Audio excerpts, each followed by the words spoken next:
Hi friends, ಎಲ್ಲರಿಗೂ ನಮಸ್ಕಾರ. ಇವತ್ತಿನ ವಿಡಿಯೋದಲ್ಲಿ ನಾನು ನಿಮಗೆ ನಿಮ್ಮ ಮೊಬೈಲ್ನ ಹೀಟಿಂಗ್ ಪ್ರಾಬ್ಲಮ್ಗೆ ಪರ್ಮನೆಂಟ್ ಸೊಲ್ಯೂಷನ್ ಕೊಡ್ತೀನಿ. ಹೀಟಿಂಗ್ ಪ್ರಾಬ್ಲಮ್ ಅಂದರೆ ನಿಮಗೆ ಗೊತ್ತಿರುವ ಹಾಗೆ ನೀವು ಗೇಮ್ ಮಾಡ್ತಿರಬೇಕಾದ್ರೆ ಮೊಬೈಲ್ ಹೀಟ್ ಆಗುತ್ತೆ. ಕೆಲವೊಮ್ಮೆ ನೀವು ಮೊಬೈಲ್ ಡಾಟಾ ಆನ್ ಮಾಡಿದ ತಕ್ಷಣ ಹೀಟ್ ಆಗುತ್ತೆ. ಇನ್ನು ಕೆಲವೊಮ್ಮೆ ನೀವು ಹೆವಿಯಾಗಿ ಏನಾದರೂ ಮೂವಿ ನೋಡಬೇಕಾದ್ರೆ, ಯೂಟ್ಯೂಬಲ್ಲಿ ವಿಡಿಯೋ ನೋಡಬೇಕಿದ್ರೆ ಅಥವಾ ಮಲ್ಟಿಟಾಸ್ಕ್ ಮಾಡಬೇಕಾದ್ರೆ ಮೊಬೈಲ್ ಸಿಕ್ಕಾಪಟ್ಟೆ ಹೀಟ್ ಆಗುತ್ತೆ. ಸೊ ಎಷ್ಟು ಹೀಟ್ ಆಗುತ್ತೆ ಅಂದರೆ 40 ಡಿಗ್ರಿ 50 ಡಿಗ್ರಿ ಟೆಂಪ್ರೇಚರ್ ತನಕ ಬರುತ್ತೆ. ಇನ್ನು ಕೆಲವೊಮ್ಮೆ ಹೆಚ್ಚಾಗಿ ನೀವು ಮೊಬೈಲನ್ನು ಚಾರ್ಜಿಗೆ ಹಾಕಿದ ತಕ್ಷಣ ಮೊಬೈಲ್ ಹೀಟ್ ಆಗೋಕ್ಕೆ ಪ್ರಾರಂಭ ಆಗುತ್ತೆ. ಹಾಗಾದರೆ ಹೀಟ್ ಯಾಕೆ ಆಗುತ್ತೆ, ಇದಕ್ಕೆ ನೀವು ಏನು ಮಾಡಬೇಕು ನಿಮಗೆ ಕಂಪ್ಲೀಟಾಗಿ ತಿಳಿಸ್ಕೊಡ್ತೀನಿ. ಹೊಸ ಮೊಬೈಲ್ನ ತಗೊಂಡಾಗ ಮೊಬೈಲ್ ಹೀಟ್ ಆಗಲ್ಲ. ಏನಕ್ಕೆ ಅದರಲ್ಲಿ ನೀವು ಯಾವುದೇ ಒಂದು ರಾಂಗ್ ಸೆಟ್ಟಿಂಗ್ ಮಾಡಿರಲ್ಲ. ಬಟ್ ನೀವು ಮೊಬೈಲನ್ನು ಸ್ವಲ್ಪ ಟೈಮ್ ಯೂಸ್ ಮಾಡಿದ ನಂತರ ನೀವು ಮಾಡಿರುವಂಥ ಕೆಲವೊಂದು ಮಿಸ್ಟೇಕಿಂದ ನಿಮ್ಮ ಮೊಬೈಲ್ ಹೀಟ್ ಆಗೋಕ್ಕೆ ಪ್ರಾರಂಭ ಆಗುತ್ತೆ. ಯಾವ ರೀತಿ ನೀವು 4 ಸೆಟ್ಟಿಂಗ್ ಮಾಡೋ ಮುಖಾಂತರ ಅದಕ್ಕೆ ಪರ್ಮನೆಂಟ್ ಸೊಲ್ಯೂಷನ್ ತಗೋಬೋದು, ಇದ್ರ ಬಗ್ಗೆ ನಿಮಗೆ ಡೀಟೇಲ್ ಆಗಿ ತಿಳಿಸ್ಕೊಡ್ತೀನಿ. ಈ ಸೆಟ್ಟಿಂಗ್ ಮಾಡಿದ ನಂತರ ನೀವು ಬೆಳಿಗ್ಗೆಯಿಂದ ಸಂಜೆ ತನಕ, ರಾತ್ರಿ ತನಕ ಎಷ್ಟು ಬೇಕಿದ್ರೆ ಯೂಸ್ ಮಾಡಿ, ಎಷ್ಟು ಹೆವಿ ಯೂಸ್ ಮಾಡಿ, ಎಷ್ಟೇ ದೊಡ್ಡ ಗೇಮ್ ಮಾಡಿ ಅಥವಾ ಮಲ್ಟಿಟಾಸ್ಕ್ ಮಾಡಿ, ಇಂಟರ್ನೆಟ್ ಯೂಸ್ ಮಾಡಿ, ನಿಮ್ಮ ಮೊಬೈಲ್ ಯಾವುದೇ ಹೀಟ್ ಆಗಲ್ಲ. ಗೈಸ್, ಈ ಸೆಟ್ಟಿಂಗ್ ಬಂದುಬಿಟ್ಟು ಆಲ್ಮೋಸ್ಟ್ ಆಗಿ ಎಲ್ಲ ಕಂಪನಿಯ ಎಲ್ಲ ಮೊಬೈಲ್ ಇರುತ್ತೆ. ಹಾಗಾದರೆ ಸೆಟ್ಟಿಂಗ್ ಯಾವ ರೀತಿ ನೀವು ಇದನ್ನು ಎನೇಬಲ್ ಮಾಡಬೇಕು ಕಂಪ್ಲೀಟಾಗಿ ನಿಮಗೆ ತಿಳಿಸ್ಕೊಡ್ತೀನಿ. ನೀವು ಮಾಡಬೇಕಾಗಿರೋದು ಮೊದಲೇದಾಗಿ ಪ್ರತಿಯೊಬ್ಬರು ವಿಡಿಯೋವನ್ನು ಲೈಕ್ ಮಾಡಿದರೆ ಹೆಚ್ಚಿನ ವಿಡಿಯೋ ಮಾಡೋಕ್ಕೆ ನಮಗೊಂದು ಮೋಟಿವೇಶನ್ ಸಿಗುತ್ತೆ. ಅದೇ ರೀತಿ ಕಮೆಂಟ್ ಬಾಕ್ಸಲ್ಲಿ ಮಿಸ್ ಮಾಡಿದ ಪ್ರತಿಯೊಬ್ಬರು ನೀವು ಯಾವ ಫೋನನ್ನು ಯೂಸ್ ಮಾಡ್ತಿದ್ದೀರಾ, ನಿಮ್ಮ ಫೋನ್ನ ನೇಮನ್ನು ಪ್ರತಿಯೊಬ್ಬರು ಮಿಸ್ ಮಾಡದೆ ಕಮೆಂಟ್ ಮಾಡಿದರೆ ಸೇಮ್ ಮೊಬೈಲ್ ರಿಲೇಟೆಡ್ ನಮಗೆ ಹೆಚ್ಚಿನ ವಿಡಿಯೋ ಮಾಡೋಕ್ಕೆ ಹೆಲ್ಪ್ ಆಗುತ್ತೆ. ಅದೇ ರೀತಿ ಸಬ್ಸ್ಕ್ರೈಬ್ ಮಾಡಲಿಲ್ಲ ಅಂದರೆ ಪ್ರತಿಯೊಬ್ಬರು ಸಬ್ಸ್ಕ್ರೈಬ್ ಮಾಡ್ಕೊಳ್ಳಿ. ಇದೇ ರೀತಿಯಂಥ ಯೂಸ್ಫುಲ್ ವೀಡಿಯೋಸನ್ನು ನಿರಂತರವಾಗಿ ನಾವು ಅಪ್ಲೋಡ್ ಮಾಡ್ತಾ ಇರ್ತೀವಿ. ಸ್ನೇಹಿತರೆ, ನಾನು ನಿಮಗೆ ಇವತ್ತಿನ ವಿಡಿಯೋ ತಿಳಿಸ್ಕೊಡುವಂಥ 4+1 ಬೋನಸ್ ಸೆಟ್ಟಿಂಗ್ ತಿಳಿಸ್ಕೊಡ್ತೀನಿ. ಬೋನಸ್ ಸೆಟ್ಟಿಂಗ್ ಕೂಡ ನಿಮಗೆ ವೆರಿ ಇಂಪಾರ್ಟೆಂಟ್ ಆಗಿರುತ್ತೆ. ಸೊ 4+1 ಬೋನಸ್ ಸೆಟ್ಟಿಂಗು ಕೊನೆ ತನಕ ನೋಡಿದರೆ ನಿಮಗೆ 5 ಸೆಟ್ಟಿಂಗ್ ತಿಳಿಸ್ಕೊಡ್ತೀನಿ. ಒಟ್ಟಿನಲ್ಲಿ ಈ 5 ಸೆಟ್ಟಿಂಗನ್ನು ನೀವು ಮಾಡಿದರೆ ಸಾಕು. ನೀವು ಎಷ್ಟೇ ಹೆವಿ ಯೂಸ್ ಮಾಡಿದರೂ ಕೂಡ ಅಥವಾ ಎಷ್ಟೇ ಹೆವಿ ಗೇಮ್ ಯೂಸ್ ಮಾಡಿದರೂ ಕೂಡ 24 ಅವರ್ಸ್ ನೀವು ಮೊಬೈಲ್ ಯೂಸ್ ಮಾಡಿದರೂ ಕೂಡ ನಿಮ್ಮ ಮೊಬೈಲ್ ಹೀಟ್ ಆಗಲ್ಲ. ಜೊತೆಗೆ ಚಾರ್ಜಿಂಗ್ ಟೈಮಲ್ಲಿ ಕೂಡ ನೀವು ಹೀಟ್ ಆಗಲ್ಲ. ಏನು ಮಾಡಬೇಕಂತ ತಿಳಿಸ್ಕೊಡ್ತೀನಿ. ಈ 5 ಸೆಟ್ಟಿಂಗಲ್ಲಿ ನೀವು 5 ಮಾಡಿದರೆ ತುಂಬ ಒಳ್ಳೆಯದು. ಒಂದು ವೇಳೆ ನಿಮ್ಮ ಮೊಬೈಲಲ್ಲಿ ಈ ಕೆಲವೊಂದು ಸೆಟ್ಟಿಂಗ್ ಇಲ್ಲ ಅಂತ ಹೇಳಿದ್ರೆ ರಿಮೈನಿಂಗ್ ಸೆಟ್ಟಿಂಗ್ ಮಾಡಿ, ಯಾವುದೇ ರೀತಿಯಲ್ಲಿ ಸಮಸ್ಯೆ ಆಗಲ್ಲ. ಜೊತೆಗೆ ನಿಮ್ಮ ಮೊಬೈಲ್ ಹೀಟಿಂಗ್ ಪ್ರಾಬ್ಲಮ್ ಪರ್ಮನೆಂಟಾಗಿ ಸ್ಟಾಪ್ ಆಗುತ್ತೆ. ಮೊದಲೇ ಸೆಟ್ಟಿಂಗ್ ಬಂದುಬಿಟ್ಟು ನೀವು ಮಾಡಬೇಕಾಗಿರುವಂಥದ್ದು, ನಿಮ್ಮ ಮೊಬೈಲ್ನಲ್ಲಿ ಸೆಟ್ಟಿಂಗ್ ಹೋಗಬೇಕಾಗುತ್ತೆ. ಸೆಟ್ಟಿಂಗ್ ಹೋದ ನಂತರ ನೀವು ಏನು ಮಾಡಬೇಕಂದ್ರೆ ನಿಮ್ಮ ಮೊಬೈಲ್ನ ಡೆವಲಪರ್ ಆಪ್ಷನ್ ಕೆಲವೊಂದು ಮೊಬೈಲಲ್ಲಿ ಆಟೋಮೆಟಿಕ್ಕಾಗಿ ಆನ್ ಆಗಿರುತ್ತೆ. ಕೆಲವೊಂದು ಮೊಬೈಲಲ್ಲಿ ಕೆಲವೊಂದು ಸೆಟ್ಟಿಂಗ್ ಮಾಡೋಕ್ಕೆ ನೀವು ಆನ್ ಮಾಡಿರ್ತೀರಿ. ಎಡಿಷ್ನಲ್ ಸೆಟ್ಟಿಂಗಲ್ಲಿ ಸಿಗುತ್ತೆ, ಕೆಲವೊಂದರಲ್ಲಿ ಡೈರೆಕ್ಟಾಗಿ ಸಿಗುತ್ತೆ. ನೋಡ್ಬೋದು. ಎಡಿಷ್ನಲ್ ಸೆಟ್ಟಿಂಗ್ ಹೋದ ನಂತರ ನೆಕ್ಸ್ಟ್ ಇಲ್ಲಿ ಡೆವಲಪರ್ ಆಪ್ಷನ್ ಅಂತಿದೆ, ಇಲ್ಲಿ ಕ್ಲಿಕ್ ಮಾಡ್ಕೊಳ್ಳಿ. ಕ್ಲಿಕ್ ಮಾಡಿದ ನಂತರ ಡೆವಲಪರ್ ಆಪ್ಷನ್ ಆನ್ ಮಾಡಿದ ನಂತರ ನೀವು ಇಲ್ಲಿ ಒಂದು ವೆರಿ ಇಂಪಾರ್ಟೆಂಟ್ ಸೆಟ್ಟಿಂಗನ್ನು ನೀವು ಇಲ್ಲಿ ಆಫ್ ಮಾಡಬೇಕಾಗುತ್ತೆ. ಗೈಸ್, ಇಲ್ಲಿ ನೋಡ್ಬೋದು ಫೋರ್ಸ್ 4x MSAA ಅಂತಿದೆ. ಗೈಸ್, ಈ ಸೆಟ್ಟಿಂಗ್ ನಿಮ್ಮ ಮೊಬೈಲಲ್ಲಿ ಆನ್ ಇದ್ದರೆ ಡಿಫಾಲ್ಟ್ ಆಗಿ ಆನ್ ಇರುತ್ತೆ. ಕೆಲವೊಮ್ಮೆ ನೀವು ಬೈ ಮಿಸ್ಟೇಕ್ ಆಗಿ ನೀವೇ ಆನ್ ಮಾಡಿರ್ತೀರಿ. ಸೊ ಈ ಸೆಟ್ಟಿಂಗ್ ಆನ್ ಇದ್ದರೆ ಒಂದು ವೇಳೆ ನೀವು ಗೇಮ್ ಆಡ್ತಾ ಇಲ್ಲ ಅಂದರೆ ಇದನ್ನು ಇಮಿಡಿಯೇಟ್ ನೀವು ಇಲ್ಲಿ ಆಫ್ ಮಾಡಬೇಕಾಗುತ್ತೆ. ಏನಕ್ಕೆ ಈ ಸೆಟ್ಟಿಂಗ್ ಬಂದುಬಿಟ್ಟು ಗೇಮರ್ಸ್ಗೆ ಅಂತ ಹೇಳ್ಬೋದು. ನಿಮ್ಮ ಮೊಬೈಲಲ್ಲಿ ನೀವು ಹೆವಿ ಗೇಮ್ ಆಡ್ತಿದ್ರೆ ಆವಾಗ ನಿಮ್ಮ ಪರ್ಫಾರ್ಮೆನ್ಸಲ್ಲಿ ಹೈ ಪರ್ಫಾರ್ಮೆನ್ಸ್ ಸಿಗಬೇಕು, ಲ್ಯಾಗ್ ಆಗಬಾರ್ದು ಅನ್ನೋ ದೃಷ್ಟಿಯಲ್ಲಿ ಈ ಸೆಟ್ಟಿಂಗನ್ನು ಆನ್ ಮಾಡಿದ್ದಾರೆ, ಅಂದರೆ ಈ ಸೆಟ್ಟಿಂಗನ್ನು ಕೊಟ್ಟಿದ್ದಾರೆ ಅಂತ ಹೇಳ್ಬೋದು. ಈ ಸೆಟ್ಟಿಂಗ್ ನೀವು ಗೇಮ್ ಆಡ್ತಿಲ್ಲ ಅಂದರೆ ಇಮಿಡಿಯೇಟ್ ಆಫ್ ಮಾಡ್ಕೊಳ್ಳಿ. ಇದರಿಂದ ನಿಮ್ಮ ಮೊಬೈಲ್ ಹೀಟ್ ಆಗಲ್ಲ, ಜೊತೆಗೆ ಹ್ಯಾಂಗ್ ಆಗಲ್ಲ ಅಂತ ಹೇಳ್ಬೋದು. ಇದು ಒಂದೇ ಸೆಟ್ಟಿಂಗ್ ನೀವು ಮಾಡಬೇಕಾಗುತ್ತೆ. ಒಂದು ವೇಳೆ ನೀವು ಹೆವಿ ಗೇಮ್ ಆಡ್ತಿದ್ರೆ ಇದನ್ನು ನೀವು ಆನ್ ಮಾಡಿ ಇಟ್ಕೊಳ್ಳಿ. ಸೊ ಉಳಿದವ್ರಿಗೆಲ್ಲರೂ ಇದನ್ನು ಆಫ್ ಮಾಡ್ಕೊಳ್ಳಿ. ಇನ್ನು ಎರಡನೇ ಸೆಟ್ಟಿಂಗ್ ನಿಮಗೆ ಇದೇ ಡೆವಲಪರ್ ಆಪ್ಷನಲ್ಲಿ ಸಿಗುತ್ತೆ. ಅದೇನಪ್ಪ ಅಂತ ಹೇಳಿದ್ರೆ ನೀವು ಇಲ್ಲಿ ಡೈರೆಕ್ಟಾಗಿ ಸ್ಕ್ರಾಲ್ ಡೌನ್ ಮಾಡ್ಬೋದು, ಇಲ್ಲಾಂದರೆ ಟಾಪಲ್ಲಿ ಸರ್ಚ್ ಕೂಡ ಮಾಡ್ಬೋದು. ಗೈಸ್, ಇಲ್ಲಿ ಸ್ಕ್ರಾಲ್ ಡೌನ್ ಮಾಡಿದಾಗ ನೋಡ್ಬೋದು, ಇಲ್ಲಿ ಬ್ಯಾಕ್ಗ್ರೌಂಡ್ ಪ್ರೋಸೆಸ್ ಲಿಮಿಟ್ ಅಂತ ಬರುತ್ತೆ. ಗೈಸ್, ಇದು ಬಂದುಬಿಟ್ಟು ನಿಮ್ಮ ಬೈ ಡಿಫಾಲ್ಟ್ ಆಗಿ ನಿಮ್ಮ ಫೋನಲ್ಲಿ ಸ್ಟ್ಯಾಂಡರ್ಡ್ ಲಿಮಿಟ್ ಇರುತ್ತೆ. ಸೊ ಬ್ಯಾಕ್ಗ್ರೌಂಡ್ ಪ್ರೋಸೆಸ್ ಲಿಮಿಟ್ ಯಾವ ರೀತಿ ವರ್ಕ್ ಆಗುತ್ತೆ ಅಂದರೆ, ಫಾರ್ ಎಕ್ಸಾಂಪಲ್ ಇವಾಗ ನೀವು ಒಂದು 50 ಅಪ್ಲಿಕೇಶನ್ ಯೂಸ್ ಮಾಡಿದರೆ 50 ಅಪ್ಲಿಕೇಶನ್ ಕೂಡ ಬ್ಯಾಕ್ಗ್ರೌಂಡಲ್ಲಿ ರನ್ ಆಗ್ತಿರುತ್ತೆ. ಇದು ಬಂದುಬಿಟ್ಟು ನಿಮಗೆ ಸ್ಟ್ಯಾಂಡರ್ಡ್ ಲಿಮಿಟಲ್ಲಿ ಸೆಟ್ ಆಗಿರುತ್ತೆ ಬೈ ಡಿಫಾಲ್ಟ್ ಆಗಿ. ಸೊ ಈ ಸ್ಟ್ಯಾಂಡರ್ಡ್ ಲಿಮಿಟಲ್ಲಿ ಬಂದರೆ ಬ್ಯಾಕ್ಗ್ರೌಂಡಲ್ಲಿ ನೀವು ಎಷ್ಟು ಮೊಬೈಲಲ್ಲಿ ಆ್ಯಪ್ ಇರುತ್ತೆ, 50 ಆ್ಯಪ್ ಇದ್ದರೆ 50 ಆ್ಯಪ್ ಕೂಡ ಬ್ಯಾಕ್ಗ್ರೌಂಡಲ್ಲಿ ರನ್ ಆಗ್ತಿರುತ್ತೆ. ನೀವು ಫೋನ್ ಕ್ಲೋಸ್ ಮಾಡಿದ್ರು ಕೂಡ ಅದು ಬ್ಯಾಕ್ಗ್ರೌಂಡಲ್ಲಿ ರನ್ ಆಗ್ತಿರುತ್ತೆ. ಇದರಿಂದ ನಿಮ್ಮ ಮೊಬೈಲ್ನ ಡಾಟಾ ಯೂಸ್ ಆಗುತ್ತೆ ಒಂದನೇದಾಗಿ. ಎರಡನೇದಾಗಿ ನಿಮ್ಮ ಮೊಬೈಲ್ ಹೀಟ್ ಆಗೋಕ್ಕೆ, ಹ್ಯಾಂಗ್ ಆಗೋಕ್ಕೆ ಮೇನ್ ರೀಸನ್ ಅಂತ ಹೇಳ್ಬೋದು. ಸೊ ಇಲ್ಲಿ ನೀವು ಮಾಡಬೇಕಾಗಿರೋದು ಇಲ್ಲಿ ಅಟ್ಮೋಸ್ಟ್ 2 ಪ್ರೊಸೆಸ್, ಇಲ್ಲಾಂದರೆ ಅಟ್ಮೋಸ್ಟ್ 3 ಪ್ರೊಸೆಸ್ ಅಂತ ಇದೆಯಲ್ಲ, ಇದನ್ನು ನೀವು ಸೆಲೆಕ್ಟ್ ಮಾಡಬೇಕಾಗುತ್ತೆ. 3ನೇ ಆಪ್ಷನ್ ನೋಡ್ಬೋದು, ಅಟ್ಮೋಸ್ಟ್ 3 ಪ್ರೊಸೆಸ್. ಇವಾಗ ನೀವು ಏನಾಗುತ್ತೆ ಅಂತ ಹೇಳಿದ್ರೆ ನೀವು ಎಷ್ಟು ಯೂಸ್ ಮಾಡ್ತೀರಿ ಅದರಲ್ಲಿ ಕೇವಲ 3 ಅಪ್ಲಿಕೇಶನ್ ಮಾತ್ರ ರನ್ ಆಗುತ್ತೆ. ರಿಮೈನಿಂಗ್ ಎಲ್ಲ ಆಟೋಮೆಟಿಕಲಿ ಕ್ಲೋಸ್ ಆಗುತ್ತೆ. ಯಾವಾಗ ನೀವು ಮೊಬೈಲ್ನ ಕ್ಲೋಸ್ ಮಾಡ್ತೀರಿ ಅಥವಾ ಪರ್ಟಿಕ್ಯುಲರ್ ಒಂದು ಅಪ್ಲಿಕೇಶನ್ ಯೂಸ್ ಮಾಡ್ತಿರುವಾಗ ರಿಮೈನಿಂಗ್ ಅಪ್ಲಿಕೇಶನ್ ಆಟೋಮೆಟಿಕಲಿ ಬ್ಯಾಕ್ಗ್ರೌಂಡಲ್ಲಿ ಕ್ಲೋಸ್ ಆಗುತ್ತೆ. ಇದರಿಂದ ನಿಮಗೆ 2 ಲಾಭ ಆಗುತ್ತೆ. ಒಂದನೇದಾಗಿ ನಿಮ್ಮ ಮೊಬೈಲ್ ಹ್ಯಾಂಗ್ ಆಗಲ್ಲ, ಹೀಟ್ ಆಗಲ್ಲ. ಎರಡನೇದಾಗಿ ನಿಮ್ಮ ಮೊಬೈಲ್ನ ಇಂಟರ್ನೆಟ್ ಕೂಡ ಸೇವ್ ಆಗುತ್ತೆ ಅಂತ ಹೇಳ್ಬೋದು. ಹಾಗಾಗಿ ಪ್ರತಿಯೊಬ್ಬರಲ್ಲಿ ಬ್ಯಾಕ್ಗ್ರೌಂಡ್ ಪ್ರೊಸೆಸ್ ಲಿಮಿಟಲ್ಲಿ ಅಟ್ಮೋಸ್ಟ್ 3 ಪ್ರೊಸೆಸನ್ನು ಸೆಲೆಕ್ಟ್ ಮಾಡ್ಕೊಳ್ಳಿ.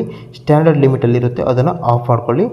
ಗೈಸ್ ಅದೇ ರೀತಿ 3ನೇ 4ನೇ ಸೆಟ್ಟಿಂಗ್ ವೆರಿ ಇಂಪಾರ್ಟೆಂಟ್. ಜೊತೆಗೆ ಬೋನಸ್ ಸೆಟ್ಟಿಂಗ್ ನಿಮಗೆ 5ನೇ ಟಿಪ್ಸಲ್ಲಿ ಕೊಡ್ತೀನಿ. ಇದು ಕೂಡ ವೆರಿ ಯೂಸ್ಫುಲ್ಲು. ಕೊನೆ ತನಕ ನೋಡಿದರೆ ನಿಮಗೆ ಬೋನಸ್ ಸೆಟ್ಟಿಂಗ್ ಕೂಡ ತಿಳಿಸ್ಕೊಡ್ತೀನಿ. ಗೈಸ್ ಇನ್ನು 3ನೇ ಸೆಟ್ಟಿಂಗ್ ಬಂದುಬಿಟ್ಟು ಇದು ಕೂಡ ವೆರಿ ಇಂಪಾರ್ಟೆಂಟು. ನೀವು ಮಾಡಬೇಕಾಗಿರೋದು ನಿಮ್ಮ ಫೋನಲ್ಲಿ ಸೆಟ್ಟಿಂಗ್ ಬರಬೇಕಾಗುತ್ತೆ. ಸೆಟ್ಟಿಂಗಲ್ಲಿ ಇಲ್ಲಿ ನೀವು ಮಾಡಬೇಕಾಗಿರುವಂಥದ್ದು ಲೊಕೇಶನ್ ಆಪ್ಷನ್ಗೆ ಹೋಗಬೇಕಾಗುತ್ತೆ. ನೀವು ಡೈರೆಕ್ಟಾಗಿ ಟಾಪಲ್ಲಿ ಸರ್ಚ್ ಮಾಡ್ಬೋದು, ಇಲ್ಲಾಂದರೆ ಸ್ಕ್ರಾಲ್ ಡೌನ್ ಮಾಡಿದ್ರೆ ಇಲ್ಲಿ ಲೊಕೇಶನ್ ಅಂತ ಬರುತ್ತೆ. ಲೊಕೇಶನಲ್ಲಿ ನೀವು ಮಾಡಬೇಕಾಗಿರುವಂಥ ಇಲ್ಲಿ ವೈಫೈ ಆ್ಯಂಡ್ ಬ್ಲೂಟೂತ್ ಸ್ಕ್ಯಾನಿಂಗ್ ಅಂತ ಇರುತ್ತೆ. ಇದು ನಿಮ್ಮ ಫೋನಲ್ಲಿ ಇಲ್ಲಿ ಆನ್ ಇರುತ್ತೆ. ಇದನ್ನು ನೀವು ಆಫ್ ಮಾಡಬೇಕಾಗುತ್ತೆ. ಏನಕ್ಕೆ ಅಂತ ನಾನು ನಿಮ್ಗೆ ತಿಳಿಸ್ಕೊಡ್ತೀನಿ. ನೋಡ್ಬೋದು ಇಲ್ಲಿ allow apps and services to scan for wifi networks at any time ಅಂತ ಇದೆ. ಅಂದರೆ ಈ ಆಪ್ಷನ್ ನೀವು ಆನ್ ಇದ್ದರೆ ನಿಮ್ಮ ಫೋನ್ ಏನು ಮಾಡುತ್ತೆ, ಎನಿ ಟೈಮ್ ಪ್ರತಿಯೊಂದು ಬಾರಿ ಏನು ಮಾಡುತ್ತೆ ವೈಫೈ ಮತ್ತು ಬ್ಲೂಟೂತನ್ನು ಸ್ಕ್ಯಾನ್ ಮಾಡ್ತಿರುತ್ತೆ. ನೀವು ಇಲ್ಲಿ ಟಾಪಲ್ಲಿ ಬ್ಲೂಟೂತ್ ಮತ್ತು ವೈಫೈ ಆಫ್ ಇದ್ರೂ ಕೂಡ ಇದು ಆಟೋಮೆಟಿಕ್ಕಾಗಿ ಬ್ಯಾಕ್ಗ್ರೌಂಡಲ್ಲಿ ಸ್ಕ್ಯಾನ್ ಆಗ್ತಿರುತ್ತೆ. ಗೈಸ್ ಇದರಿಂದ ನಿಮಗೆ ಏನು ಲಾಸ್ ಅಂತ ಹೇಳಿದ್ರೆ ಬ್ಯಾಕ್ಗ್ರೌಂಡಲ್ಲಿ ವೈಫೈ ಮತ್ತು Bluetooth at a time scan ಆಗ್ತಿರೋದ್ರಿಂದ ನಿಮ್ಮ ಮೊಬೈಲ್ ಹೀಟ್ ಆಗುತ್ತೆ. ಕೆಲವೊಮ್ಮೆ ನೀವು ಮೊಬೈಲನ್ನು ಆನ್ ಮಾಡಿದ ತಕ್ಷಣ ಹೀಟ್ ಆಗೋಕ್ಕೆ ಶುರು ಆಗುತ್ತೆ, ಕೆಲವೊಮ್ಮೆ ಡಾಟಾ ಆನ್ ಮಾಡಿದ ತಕ್ಷಣ ಹೀಟ್ ಆಗೋಕ್ಕೆ ಶುರು ಆಗುತ್ತೆ. ಏನಕ್ಕೆ ಇದೆರಡು ಆನ್ ಇರುತ್ತೆ. ಹಾಗಾಗಿ ಇವೆರಡನ್ನು ಕೂಡ ಇಲ್ಲಿ ಆಫ್ ಮಾಡ್ಕೊಳ್ಳಿ. ನಿಮ್ಗೆ ಯಾವಾಗ ಬೇಕಾಗಿರುತ್ತೆ ಆವಾಗ ಮಾತ್ರ ಆನ್ ಮಾಡ್ಕೊಳ್ಳಿ. ಸೊ ಯಾವಾಗ ಬೇಕಾಗುತ್ತೆ ಅಂದರೆ ಕೆಲವೊಮ್ಮೆ ನೀವು ಶೇರ್ ಇಟ್ ಮುಖಾಂತರ ಏನೋ ಫೈಲ್ಸ್ನ ಶೇರ್ ಮಾಡ್ತಿರಲ್ಲ ಆವಾಗೆಲ್ಲ ಬೇಕಾಗುತ್ತೆ, ಬಟ್ ರಿಮೈನಿಂಗ್ ಟೈಮ್ ಬೇಕಾಗಲ್ಲ. ಸೊ ಅಂಥ ಟೈಮಲ್ಲಿ ಇದನ್ನು ಆಲ್ಮೋಸ್ಟ್ ಆಗಿ ಆಫ್ ಮಾಡ್ಕೊಳ್ಳಿ. ಇದು ಬಂದುಬಿಟ್ಟು 3ನೇ ಸೆಟ್ಟಿಂಗ್. ಇನ್ನು 4ನೇ ಮತ್ತು 5ನೇ ಸೆಟ್ಟಿಂಗ್ ವೆರಿ ಇಂಪಾರ್ಟೆಂಟು. ಯಾರು ಕೂಡ ಮಿಸ್ ಮಾಡ್ಕೋಬೇಡಿ. ಏನಕ್ಕೆ ಇದೊಂದು one of the best setting, ಜೊತೆಗೆ ಇಂಪಾರ್ಟೆಂಟ್ ಸೆಟ್ಟಿಂಗ್ ಅಂತ ಹೇಳ್ಬೋದು. 4ನೇ ಸೆಟ್ಟಿಂಗ್ ಬಂದುಬಿಟ್ಟು ನೀವು ಮಾಡಬೇಕಾಗಿರುವಂಥದ್ದು ಪ್ಲೇಸ್ಟೋರಿಗೆ ಹೋಗಬೇಕಾಗುತ್ತೆ. ಪ್ಲೇಸ್ಟೋರ್ ಬಂದುಬಿಟ್ಟು ನಾವು ಪ್ರತಿಯೊಬ್ಬರು ಯೂಸ್ ಮಾಡ್ತೀವಿ. ಯಾವುದೇ ಒಂದು ಗೇಮ್ಸನ್ನು ಅಥವಾ ಆ್ಯಪ್ಸನ್ನು ಡೌನ್ಲೋಡ್ ಮಾಡೋದು ಪ್ಲೇಸ್ಟೋರಲ್ಲಿ ಅಂತ ಹೇಳ್ಬೋದು. ಹಾಗಾಗಿ ಈ ಸೆಟ್ಟಿಂಗ್ ನೀವು ಮಾಡಲೇಬೇಕಾಗುತ್ತೆ. ಸೊ ಇದೊಂದು ಮಿಸ್ ಮಾಡಿಕೊಂಡ್ರೆ ನಿಮಗೆ ಖಂಡಿತ ಲಾಸ್ ಆಗುತ್ತೆ. ಇದರಲ್ಲಿ ನೀವು ಮಾಡಬೇಕಾಗಿರೋದು ಟಾಪಲ್ಲಿ ನಿಮಗೆ ಲೋಗೋ ಬರುತ್ತಲ್ಲ, ಇಲ್ಲಿ ಲೋಗೋ ಮೇಲೆ ಕ್ಲಿಕ್ ಮಾಡ್ಕೊಳ್ಳಿ. ನಂತರ ಇಲ್ಲಿ ಸೆಟ್ಟಿಂಗ್ ಆಪ್ಷನ್ ಇದೆಯಲ್ಲ, ಸೆಟ್ಟಿಂಗ್ ಮೇಲೆ ಕ್ಲಿಕ್ ಮಾಡ್ಕೊಳ್ಳಿ. ಸೆಟ್ಟಿಂಗ್ ಮೇಲೆ ಕ್ಲಿಕ್ ಮಾಡಿದ ನಂತರ ಇಲ್ಲಿ ನೆಟ್ವರ್ಕ್ ಪ್ರಿಫರೆನ್ಸ್ ಅಂತ ಇದೆಯಲ್ಲ, data usage for download auto update ಅಂತ. ಸೊ ಅದ್ರ ಮೇಲೆ ಕ್ಲಿಕ್ ಮಾಡ್ಕೊಳ್ಳಿ. ಗೈಸ್ ಇಲ್ಲಿ ನೆಟ್ವರ್ಕ್ ಪ್ರಿಫರೆನ್ಸಲ್ಲಿ ಬೈ ಡಿಫಾಲ್ಟ್ ಆಗಿ ಪ್ರತಿಯೊಂದು ಫೋನಲ್ಲಿ ನಿಮಗೆ ಈ ಸೆಟ್ಟಿಂಗ್ ಸಿಗುತ್ತೆ. ಇಲ್ಲಿ ಆಟೋ ಅಪ್ಡೇಟ್ ಆ್ಯಪ್ಸ್ ಮೇಲೆ ನೀವು ಕ್ಲಿಕ್ ಮಾಡಿದಾಗ ನಿಮ್ದು ಇಲ್ಲಿ ಏನಿರುತ್ತೆ ಅಂದರೆ ಓವರ್ ಎನಿ ನೆಟ್ವರ್ಕ್ ಅಂತ ಇರುತ್ತೆ. ನಾನಿಲ್ಲಿ ಆಫ್ ಮಾಡಿದ್ದೀನಿ. ಓವರ್ ಎನಿ ನೆಟ್ವರ್ಕ್ ಅಂತ ಇದ್ದರೆ ಏನಾಗುತ್ತೆ ಅಂದರೆ, ಫಾರ್ ಎಕ್ಸಾಂಪಲ್ ಇವಾಗ ನಿಮ್ಮ ಫೋನಲ್ಲಿ ಒಂದು 100 ಅಪ್ಲಿಕೇಶನ್ ಡೌನ್ಲೋಡ್ ಆಗಿದ್ದರೆ, ಸೊ ಪ್ರತಿಯೊಂದು ಅಪ್ಲಿಕೇಶನ್ ಒಂದು 2-3 ದಿನಕ್ಕೊಮ್ಮೆ ಅಪ್ಡೇಟ್ ಮಾಡ್ತಾ ಇರ್ತಾರೆ. ಆವಾಗ ನಿಮಗೆ ಪ್ರತಿದಿನ ಕಡಿಮೆ ಅಂದರೂ ಕೂಡ 20ರಿಂದ 30 ಅಪ್ಲಿಕೇಶನ್ ಅಪ್ಡೇಟ್ ಬಂದಿರುತ್ತೆ. ಆವಾಗ ಪ್ರತಿಯೊಂದು ಅಪ್ಲಿಕೇಶನ್ ಮಿನಿಮಮ್ ಅಂದರೂ ಒಂದು 20 MB ಡಾಟಾ ಇದ್ದರೂ ಕೂಡ ಆವಾಗ ನಿಮಗೆ 30 ಅಪ್ಲಿಕೇಶನ್ ಅನ್ನುವಾಗ 200ರಿಂದ 300 MB ಏನಾಗಿರುತ್ತೆ ಡಾಟಾ ನಿಮಗೆ ಇಮಿಡಿಯೇಟ್ ಖಾಲಿ ಆಗುತ್ತೆ. ಎರಡನೇದಾಗಿ ನೀವು ಮೊಬೈಲ್ ಡಾಟಾ ಖಾಲಿ ಆಗೋದ್ರ ಜೊತೆಗೆ ನೀವು ಇಲ್ಲಿ ಮೊಬೈಲ್ ಡಾಟಾನ ಆನ್ ಮಾಡಿದ ತಕ್ಷಣ ಬ್ಯಾಕ್ಗ್ರೌಂಡಲ್ಲಿ ಎಲ್ಲ ಅಪ್ಲಿಕೇಶನ್ಗಳು ಒಮ್ಮೆಲೆ ಅಪ್ಡೇಟ್ ಆಗೋಕ್ಕೆ ಶುರು ಆಗುತ್ತೆ. ಏನಕ್ಕೆ ನೀವು ಇಲ್ಲಿ ಆಟೋ ಅಪ್ಡೇಟ್ ಆ್ಯಪ್ಸಲ್ಲಿ ಓವರ್ ಎನಿ ನೆಟ್ವರ್ಕ್ ಅಂತ ಇರುತ್ತೆ. ಸೊ ಹಾಗಾಗಿ ಅದು ಅಪ್ಡೇಟ್ ಆಗಲಿಕ್ಕೆ ಶುರು ಆಗುತ್ತೆ. ಅಪ್ಡೇಟ್ ಆದರೆ ಏನಾಗುತ್ತೆ ಅಂದರೆ, ಒಂದೇದಾಗಿ ನಿಮ್ಮ mobile at a time work ಆಗೋದ್ರಿಂದ ಬ್ಯಾಕ್ಗ್ರೌಂಡಲ್ಲಿ ನಿಮ್ಮ ಮೊಬೈಲ್ ಹೀಟ್ ಆಗುತ್ತೆ, ಇಮಿಡಿಯೇಟ್ ಹೀಟ್ ಆಗುತ್ತೆ ಡಾಟಾ ಆನ್ ಮಾಡಿದ ತಕ್ಷಣ. ಎರಡನೇದಾಗಿ ನಿಮ್ಮ ಮೊಬೈಲ್ನ ಡಾಟಾ ಕೂಡ ಇದು ಖಾಲಿ ಮಾಡುತ್ತೆ ಅಂತ ಹೇಳ್ಬೋದು. ಹಾಗಾಗಿ ನೀವು ಮಾಡಬೇಕಾಗಿರೋದಿಲ್ಲಿ ಡೋಂಟ್ ಆಟೋ ಅಪ್ಡೇಟ್ ಆ್ಯಪ್ಸ್ ಮೇಲೆ ಕ್ಲಿಕ್ ಮಾಡಿ ಓಕೆ ಮಾಡಬೇಕಾಗುತ್ತೆ. ಇವಾಗ ಪ್ಲೇಸ್ಟೋರಲ್ಲಿ ನೀವು ಎಷ್ಟೇ ಅಪ್ಲಿಕೇಶನ್ ಯೂಸ್ ಮಾಡಿದ್ರು ಕೂಡ, ಅದು ಎಷ್ಟೇ ಅಪ್ಡೇಟ್ ಬಂದರೂ ಕೂಡ ಯಾವುದೂ ಕೂಡ ಬ್ಯಾಕ್ಗ್ರೌಂಡಲ್ಲಿ ಅಪ್ಡೇಟ್ ಆಗಲ್ಲ. ನೀವು ಬೇಕಿದ್ರೆ ಖುದ್ದಾಗಿ ನೀವು ಪ್ಲೇಸ್ಟೋರಿಗೆ ಹೋಗಿ ಅಪ್ಲಿಕೇಶನ್ನ ಅಪ್ಡೇಟ್ ಮಾಡ್ಕೋಬೋದು. ಇದರ ಜೊತೆಗೆ 5ನೇ ಸೆಟ್ಟಿಂಗ್ ವೆರಿ ಇಂಪಾರ್ಟೆಂಟು. ಇದು ಬೋನಸ್ ಟಿಪ್ಸ್ ಅಂತ ಹೇಳ್ಬೋದು. ಇಲ್ಲೇ ತನಕ ಯಾರೆಲ್ಲ ನೋಡಿದಿರಿ ವಿಡಿಯೋನ, ಸೊ ಅವ್ರಿಗೆ ಬೋನಸ್ ಟಿಪ್ಸ್ ಅಂತ ಹೇಳ್ಬೋದು. ಗೈಸ್ ಅದನ್ನು ನೀವು ಮಾಡಬೇಕಂದ್ರೆ ನಿಮ್ಮ ಮೊಬೈಲಲ್ಲಿ ಕ್ರೋಮ್ ಬ್ರೌಸರಿಗೆ ಹೋಗಿ, mrvijay.com ಸ್ಪೆಲ್ಲಿಂಗ್ ನೋಡ್ಕೊಳ್ಳಿ. ಈ ವೆಬ್ಸೈಟಿಗೆ ನೀವು ಹೋಗಬೇಕಾಗುತ್ತೆ. ಸರ್ಚ್ ಮಾಡ್ಕೊಳ್ಳಿ mrvijay.com ಅಂತ, ಇಲ್ಲಿ ಸರ್ಚ್ ಮಾಡ್ಕೊಳ್ಳಿ. ಗೈಸ್ ಸರ್ಚ್ ಮಾಡಿದಾಗ ಈ ರೀತಿ ಆಪ್ಷನ್ ಬರುತ್ತೆ. ಇಲ್ಲಿ ಲೆಫ್ಟ್ ಸೈಡಲ್ಲಿ 3 ಲೈನ್ ಇದೆಯಲ್ಲ, ಈ 3 ಲೈನ್ ಮೇಲೆ ಕ್ಲಿಕ್ ಮಾಡಿಬಿಟ್ಟು ನೀವು ಇಲ್ಲಿ ಸರ್ಚ್ ಮಾಡಬೇಕಾಗುತ್ತೆ. ಇಲ್ಲಿ ಹೀಟಿಂಗ್ ಅಂತ ನೀವು ಇಲ್ಲಿ ಸರ್ಚ್ ಮಾಡ್ಕೊಳ್ಳಿ.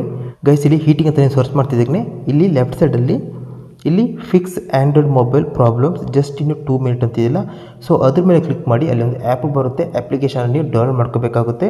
ಇದು ಬಂದುಬಿಟ್ಟು ವೆರಿ ಇಂಪಾರ್ಟೆಂಟ್ ಅಪ್ಲಿಕೇಶನ್, ಜೊತೆಗೆ ತುಂಬ ಚಿಕ್ಕ ಅಪ್ಲಿಕೇಶನ್ ಅಂತ ಹೇಳ್ಬೋದು. ಗೈಸ್ ಈ ಅಪ್ಲಿಕೇಶನ್ ನಿಮ್ಮ ಫೋನ್ನ ಪರ್ಫಾರ್ಮೆನ್ಸನ್ನು ಇಂಪ್ರೂವ್ ಮಾಡೋಕ್ಕೆ ಹೆಲ್ಪ್ ಮಾಡುತ್ತೆ ಅಂತ ಹೇಳ್ಬೋದು. ಮೊದಲೇದಾಗಿ ನಿಮಗೆ ಇಲ್ಲಿ ಜಂಕ್ ಫೈಲ್ಸ್ ಬರುತ್ತೆ. ಜಂಕ್ ಫೈಲ್ಸ್ ಮೇಲೆ ಕ್ಲಿಕ್ ಮಾಡಿಬಿಟ್ಟು ಕ್ಲೀನ್ ಮಾಡ್ಬೋದು. ಜಂಕ್ ಫೈಲ್ಸ್ ಕ್ಲೀನ್ ಆದರೆ ನಿಮ್ಮ ಮೊಬೈಲ್ ಹೀಟ್ ಆಗಲ್ಲ, ಜೊತೆಗೆ ಮೆಮೊರಿ ಕೂಡ ಫ್ರೀ ಆಗುತ್ತೆ. ಜೊತೆಗೆ ನಿಮ್ಮ ಮೊಬೈಲ್ ಟೆಂಪ್ರೇಚರ್ ಹೀಟ್ ಮಾಡೋಕ್ಕೆ ಯಾವುದೆಲ್ಲ ಅಪ್ಲಿಕೇಶನ್ ಇಲ್ಲಿ ಕಾರಣ ಆಗುತ್ತೆ ಮೇಯ್ನು, ಇಲ್ಲಿ ಚೆಕ್ ಮೇಲೆ ಕ್ಲಿಕ್ ಮಾಡಿ ಅಪ್ಲಿಕೇಶನ್ನ ಫೋರ್ಸ್ ಸ್ಟಾಪ್ ಮಾಡ್ಬೋದು, ಇಲ್ಲದ್ರೆ ರಿಮೂವ್ ಮಾಡ್ಬೋದು. ಜೊತೆಗೆ ಇಲ್ಲಿ ರನ್ನಿಂಗ್ ಆ್ಯಪ್ಸ್ ಅಂತಿದೆ. ರನ್ನಿಂಗ್ ಆ್ಯಪ್ಸ್ ಮೇಲೆ ಕ್ಲಿಕ್ ಮಾಡಿಬಿಟ್ಟು ನೀವು ಇಲ್ಲಿ ನಿಮ್ಮ ಮೊಬೈಲ್ನ ಬ್ಯಾಕ್ಗ್ರೌಂಡಲ್ಲಿ ಯಾವುದೆಲ್ಲ ಅಪ್ಲಿಕೇಶನ್ ರನ್ ಆಗ್ತಿದೆ ಅದನ್ನು ಚೆಕ್ ಮಾಡಿ ಅದನ್ನು ಸ್ಟಾಪ್ ಮಾಡ್ಬೋದು. ಜೊತೆಗೆ ಇಲ್ಲಿ ಬಿಗ್ ಫೈಲ್ಸ್ ಅಂತ ಆಪ್ಷನ್ ಕೊಟ್ಟಿದ್ದಾರೆ. ಬಿಗ್ ಫೈಲ್ಸ್ ಮೇಲೆ ನೀವು ಕ್ಲಿಕ್ ಮಾಡಿ ನಿಮ್ಮ ಮೊಬೈಲಲ್ಲಿ ಯಾವುದು ಜಾಸ್ತಿ ಸೈಜ್ ಇರುವಂಥ ಆ ಫೈಲ್ಸ್ ಇದೆ. ಸೊ ಅದನ್ನು ನೀವು ಫೈಂಡ್ ಔಟ್ ಮಾಡಿ ರಿಮೂವ್ ಮಾಡ್ಬೋದು, ನಿಮ್ಮ ಮೆಮೊರಿ ಫ್ರೀ ಆಗುತ್ತೆ. ಜೊತೆಗೆ ಇಲ್ಲಿ ಆ್ಯಪ್ ಮ್ಯಾನೇಜರ್ ಅಂತ ಇದೆ. ಆ್ಯಪ್ ಮ್ಯಾನೇಜರ್ ಮೇಲೆ ಕ್ಲಿಕ್ ಮಾಡಿದಾಗ ನಿಮ್ಮ ಮೊಬೈಲ್ ಇರುವಂಥ ಹಿಡನ್ ಆಗಿರುವ ಡಿಸ್ಪ್ಲೇ ಆಗಿರುವಂಥ ಎಲ್ಲ ಆ್ಯಪ್ಸ್ ಬರುತ್ತೆ. ಅದರಲ್ಲಿ ನೀವು ಅನ್ವಾಂಟೆಡ್ ಅಥವಾ ನೀವು ಯೂಸ್ ಮಾಡ್ತಿರುವಂಥ ಅಪ್ಲಿಕೇಶನ್ನ ಒಂದು ಸಿಂಗಲ್ ಕ್ಲಿಕ್ನಲ್ಲಿ ಡಿಲೀಟ್ ಮಾಡ್ಬೋದು. ಅದ್ರ ಜೊತೆಗೆ ಇಲ್ಲಿ ಗೇಮ್ ಲಾಂಚರ್ ಇದೆ. ಗೇಮ್ ಲಾಂಚರಲ್ಲಿ ನೀವು ಹೆವಿ ಗೇಮ್ ಮಾಡ್ತಿದ್ರೆ ಗೇಮ್ ಲಾಂಚರ್ ಮುಖಾಂತರ ನೀವು ಆ ಗೇಮನ್ನು ಸೆಲೆಕ್ಟ್ ಮಾಡಿಬಿಟ್ಟು ಗೇಮ್ ಪ್ಲೇ ಮಾಡಿದರೆ ಗೇಮ್ ಮಾಡುವಾಗ ಸ್ಮೂತಾಗಿ ಗೇಮ್ ಪ್ಲೇ ಆಗುತ್ತೆ, ಲ್ಯಾಗ್ ಆಗಲ್ಲ, ಹ್ಯಾಂಗ್ ಆಗಲ್ಲ ಅಂತ ಹೇಳ್ಬೋದು. ಜೊತೆಗೆ ಇಲ್ಲಿ ನೆಟ್ವರ್ಕ್ ಮೇಲೆ ಕ್ಲಿಕ್ ಮಾಡಿಬಿಟ್ಟು ನಿಮ್ಮ ನೆಟ್ವರ್ಕ್ ಸ್ಪೀಡನ್ನು ಕೂಡ ನೀವು ಜಾಸ್ತಿ ಮಾಡ್ಕೋಬೋದು. ಓವರಾಲ್ ಆಗಿ ಆಲ್ ಇನ್ ಒನ್ ಆಗಿ ಈ ಅಪ್ಲಿಕೇಶನ್ ವರ್ಕ್ ಮಾಡುತ್ತೆ. ಈ ಅಪ್ಲಿಕೇಶನ್ ಪ್ರತಿಯೊಬ್ಬರು ಯೂಸ್ ಮಾಡ್ಕೊಳ್ಳಿ.